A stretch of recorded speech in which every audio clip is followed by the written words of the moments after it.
सभी सज्जनों को सादर नमस्कार। इधर कुछ दिनों से समाचार पत्रों में भी कुछ ऐसे न्यूज़ आ रही हैं कि कोरोना काल में भारत सरकार आयुष विभाग द्वारा जारी एडवाइजरी के अनुरूप काढ़ा और अन्य औषधियाँ लेने से कुछ लोगों में कुछ दुष्परिणाम परिलक्षित हो रहे हैं। इसी संदर्भ में मेरे पास भी कुछ लोगों के पर्सनल फ़ोन वगैरह आते रहते हैं कि हम ये काढ़ा ले रहे थे, इससे ऐसा हो रहा है, पेशाब में जलन हो रही है, कुछ की है कि लूज मोशन हो रहे हैं, इस तरह की समस्याएं जो हैं। तो अब इसका ये अभिप्राय नहीं है कि आयुष विभाग ने, भारत सरकार आयुष विभाग ने जो एडवाइजरी जारी की है वो गलत है। यहाँ उसके पीछे मैंने जो मौलिक चिंतन किया कि वो एडवाइजरी के अनुरूप लोग शरीर की रोग प्रति क्षमता बढ़ाने के लिए उसका प्रयोग तो करने लगे, लेकिन इस बात का विचार नहीं किया गया कि वो हमें किस मात्रा में लेना है, कितने समय लेना है और किस तरह से लेना है, कौन हमारे लिए उसमें जो ड्रग हमने चयन किया है वो क्या सर्वी हमारे लिए अनुकूल हैं अथवा नहीं हैं। तो सबसे मुख्य बात है कि वो तो एक सार्वजनिक रूप में एक सामान्य एडवाइजरी जारी कर दी गई कि जो है गिलोय, शुंठी, तुलसी, तेजपत्र, दालचीनी या भिन्न भिन्न द्रव्यों का जो प्रयोग बताया गया। लेकिन इस संदर्भ में एक बात कहना चाहूँगा कि इसमें हमें ये विचार करना होगा कि ये निश्चित रूप से रोग प्रतिरोध क्षमता को बढ़ाने वाले सभ्य द्रव्य हैं, लेकिन एक बात हमेशा स्मरण रखिए कि अमृत का भी अति प्रयोग या गलत प्रयोग जो है हानिकर हो सकता है, और विष का भी समुचित प्रयोग जो है अमृत तुल्य हो सकता है। तो इस संदर्भ में आयुर्वेद दृष्टि से हिंदुस्तान की एक समस्या क्या है कि हम नकल करने में तो आगे हैं लेकिन अकल का प्रयोग नहीं करते, जिसका कारण होता है कि उसके दुष्परिणाम भी सामने आते हैं, परिलक्षित होते हैं।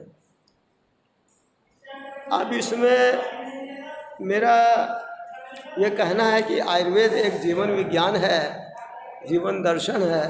इसमें कहा गया कि प्रति व्यक्ति का विचार करना चाहिए। पुरुषम पुरुषम विच्छम से ज्ञेयो भिषक उत्तम। जो प्रति व्यक्ति का विचार करके औषधि का चयन करता है वह उत्तम भिषक है, वो अच्छा चिकित्सक है।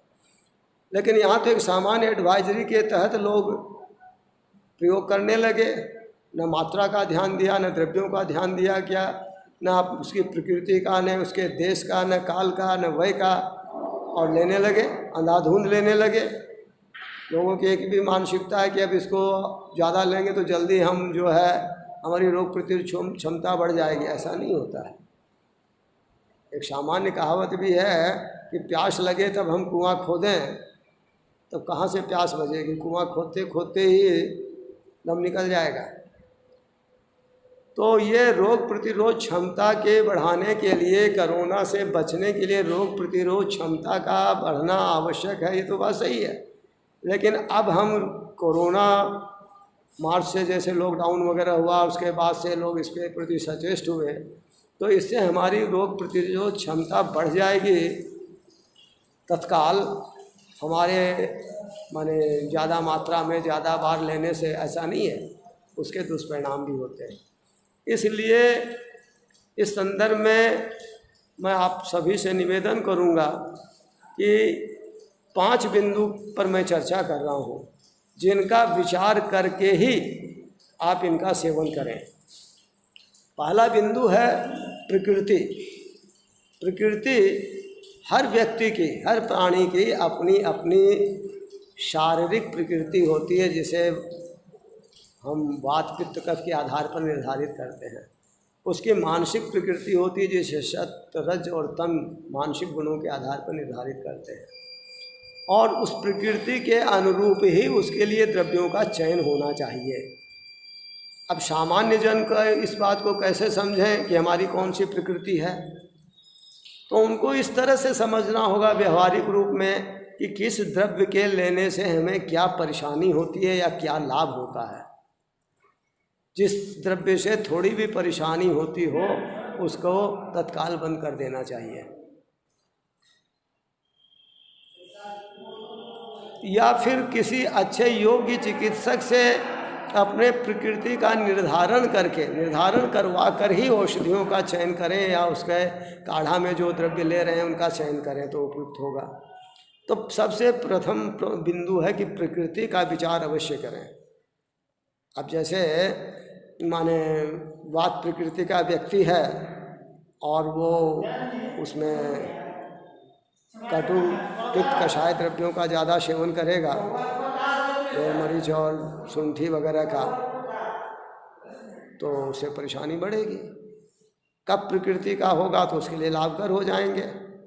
तो ये सारा विचार कोई योग्य चिकित्सक ही कर सकता है, इसलिए इसके लिए सबसे पहले योग्य चिकित्सक से परामर्श करें और अपनी प्रकृति के अनुसार द्रव्यों का चयन करें कि कौन कौन से द्रव्यों का क्वाथ हम लेना उपयुक्त होगा। दूसरी बात होती है कि प्रकृति के साथ साथ देश का विचार भी होना चाहिए।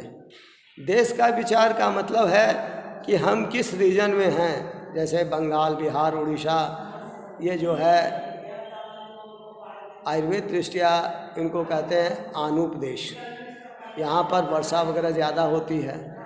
इसके विपरीत पश्चिमी प्रांत जो राजस्थान है, गुजरात वगैरह, वो जंगल प्रदेश कहलाते हैं, ड्राई रीजन है वहाँ का। तो उसके अनुरूप भी द्रव्यों का चयन होना चाहिए। तो देश के अनुसार भी निर्धारित करें, ऐसा नहीं कि पूरे हिंदुस्तान में एक एडवाइजरी के अनुसार ही हम द्रव्यों का चयन करें और उसका काढ़ा लेने लगें। तो दूसरा बिंदु है कि देश के अनुसार, जिस देश में जैसी माने क्या कहते हैं मौसम का जिस तरह का ये है वातावरण, उसके अनुरूप द्रव्यों का चयन करें। और ये एक बात जान लीजिए कि प्रकृति में जिस देश में जो प्राणी हैं उनके अनुरूप औषधियाँ वहीं पर उपलब्ध होती हैं, उस क्षेत्र में ही उपलब्ध होती हैं। तो ज़्यादातर इसमें विचार ये करना चाहिए कि हमारे क्षेत्र में होने वाली औषधियों का ही हम विशेष रूप से प्रयोग करें। तीसरे बिंदु में है कि काल का भी विचार करना चाहिए। काल से मतलब है ऋतु। अब जैसे कोरोना, भारत में कोरोना का माने मार्च से जो है लोगों के इसमें आई बात, तो मार्च वो बसंत ऋतु थे, उस समय स्वाभाविक कफ का प्रकोप काल था। उस समय अगर हम शुंठी और ये जो द्रव्य हैं त्रिकटु वगैरह का, पंचकोल का के जो 5 द्रव्य हैं, पिपली, पिपला, मूल, चव्य, चित्रक, नागर माने शुंठी, इनका प्रयोग करते तो शायद उस समय उस ऋतु के अनुकूल था। लेकिन उसके बाद ग्रीष्म ऋतु आई। अब ग्रीष्म ऋतु में अगर उनका ज़्यादा प्रयोग करेंगे तो ये स्वाभाविक रूप में ये उष्ण काल है और वो सारे उष्ण द्रव्य हैं, वो व्यापत्तिकर होंगे, स्वभावतः व्यापत्तिकर हो जाएंगे। तो ऋतु के अनुसार, इसी से काल को कहा गया कि ऋतु के अनुसार। अब ये ग्रीष्म के बाद वर्षा ऋतु भी व्यतीत होने जा रही है। इसमें स्वाभाविक रूप से जो है वात दोष का प्रकोप होता है शरीर में। अब वात का प्रकोप होता है और इसमें वातवर्धक द्रव्यों का माने क्वाथ में वातवर्धक द्रव्यों का अगर हम चयन करें तो निश्चित रूप से वो हमारे लिए दुष्परिणामकर होंगे। तो ऋतु के अनुसार भी उसी को मैंने काल से कहा कि सबसे पहले प्रकृति का निर्धारण करें, किस देश में हम रहते हैं और अभी वर्तमान में ये कौन सा काल चल रहा है, उस काल के अनुरूप द्रव्यों का चयन होना चाहिए।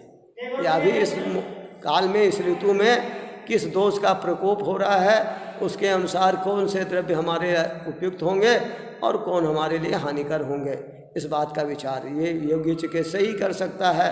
या कोई अनुभवी जन हैं वो कर सकते हैं। तो काल का विचार भी होना चाहिए और काल के साथ साथ वय का विचार होना चाहिए।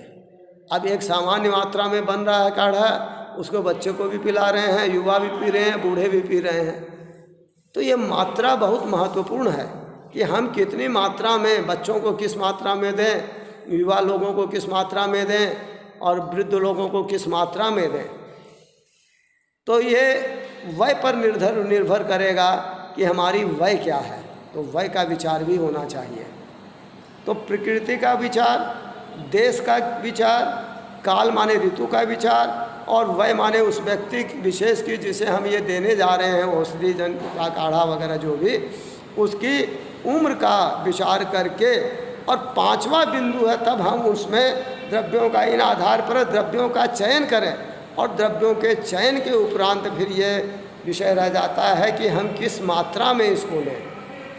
अब लोग उसको भी मात्रा का निर्धारण करने में भूल कर जाते हैं, या फिर मात्रा के माने उसको सुबह शाम की बजाय सोचते हैं दिन में 4 बार ले लेंगे तो हम जल्दी माने ये हो जाएंगे, हमारी रोग प्रतिरोधक क्षमता जल्दी बढ़ जाएगी। नहीं, ऐसा नहीं होता है। अगर हमें 4 रोटी की भूख है और हम ज़बरदस्ती कहें कि भाई हम 8 रोटी खा लें तो जल्दी पहलवान होंगे, या पाव भर दूध हम पचाने की क्षमता रखते हैं और एक सेर दूध लें, वो दूध भी आपत्तिकर हो जाएगा। वह दूध निश्चित रूप से जो है अपचन और क्या कहते हैं अतिसार, डायरिया, डिसेंट्री पैदा करेगा। तो इसलिए इस बात का विचार करें कि इन सारे बिंदुओं पर प्रकृति, देश, काल और वय का विचार करने के बाद जो चयन हम कर रहे हैं उसकी मात्रा का भी निर्धारण सही रूप में होना चाहिए, और मात्रा का निर्धारण करने के पश्चात ही और उसको उचित मात्रा में सुबह शाम हम लें तो निश्चित रूप से ये सारे जो हैं हमारे लिए लाभकर होंगे, हमारी रोग प्रतिरोधक क्षमता को भी बढ़ाएंगे और हमें रोग प्रतिरोधक क्षमता को बढ़ाने के साथ साथ विभिन्न रोगों से भी हमको जो है बचाव करेंगे। और कुछ ऐसे भी द्रव्य हैं इसमें कि जो अगर पहले से हमारे शरीर में कुछ व्याधियां चल रही हैं तो उनका निवारण भी होता है। तो इन सारे बिंदुओं को ध्यान में रख के हम इसका करें तो मेरी सलाह ये होगी आप लोगों से कि आप अगर स्वतः ये विचार कर सकते हो, आप अगर इतने विवेकशील हों, इतने विवेकवान हों, तो अपने आपके लिए कौन सा द्रव्य नुकसानदेह हो रहा है और कौन सा फ़ायदेमंद है, इसका विचार आप स्वतः करें, अपने अनुभव से करें। और देश और काल का भी विचार करें कि कौन सी अभी उष्ण काल है तो क्या लेना चाहिए, क्या नहीं लेना चाहिए। अपनी उम्र का विचार करें और फिर मात्रा का विचार।